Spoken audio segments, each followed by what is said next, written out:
Netherland এবং Asia কাপের জন্য বাংলাদেশ দল ঘোষণা করেছে। এখানে একটি বড় চমকের রয়েছে, যদিও চমক বলা যায় না, আগে থেকে কিছু প্রেডিক্ট করা ছিল যে তাদেরকে নিতে পারে। সেই জায়গাটা হলো নুরুল হাসান সোহান এবং সাইফ হাসান। এই দুজনকে নিয়ে যদি কিছু বলতে চাই, আমার মতামতটা বলবো সাইফ হাসানের রিসেন্ট কিছু পারফরমেন্স ভালো ছিল, যার কারণে বিসিবি তাকে সিলেক্ট করেছে। তবে নুরুল হাসান সোহানের যে ব্যাপারটা, তার ব্যাটিংটা আমার কাছে ভালো লাগে না, কিন্তু তিনি মোটামুটি ক্যাপ্টেন্সিটা এবং উইকেট কিপিংটা খুব ভালো পারেন, যেটা ওর এটা আমার কাছে ভালো লাগে।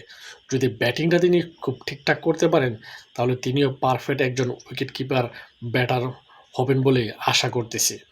তবে স্কোয়াডে যারা রয়েছেন তাদের নামটি আমি একটু বলে দিই।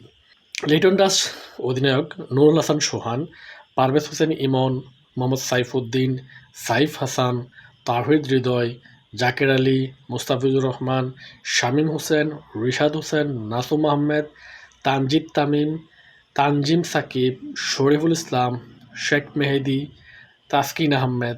স্ট্যান্ড বাই হিসেবে রয়েছেন সৌম্য সরকার, মেহেদী হাসান মিরাজ, তানভীর ইসলাম এবং হাসান মাহমুদ। এখানে যে ব্যাপারটা হচ্ছে যে এই স্কোয়াডটা আমার কাছে ভালো লাগছে। এখানে হয়তো তাদেরকে নিয়ে বিতর্কটা কম হইতে পারে, কারণ এখানে দুই একটা জায়গায় বিতর্কটা যেটা মানে আমি এটা বলতে পারি যে, যেমন এখানে লিটন দাস রয়েছে, সে তো মানে দলীয় ক্যাপ্টেন, তাকে তো বাদ দেওয়া যাবে না। টি-টোয়েন্টিতে এখন বাদ দেওয়ার সুযোগ নেই, কিন্তু তার পারফরমেন্স কিন্তু প্রশ্নবিদ্ধ অবশ্যই করে। তিনি আমার মনে হচ্ছে তিনি অধিনায়ক কোঠায় বেঁচে যাচ্ছেন, কিন্তু এটা কিন্তু বাংলাদেশ ক্রিকেটের জন্য গুড সাইন না। তবে যে স্কোয়াডটা নিয়ে দিয়েছে বিসিবি, এই স্কোয়াডটা নিয়ে কেমন পারফরমেন্স করে, প্রথমে তো নেদারল্যান্ডের সাথে খেলবে, সেখানেই দেখা যাবে যাদেরকে সুযোগ দেওয়া হবে তারা কেমন পারফরমেন্স করতেছে।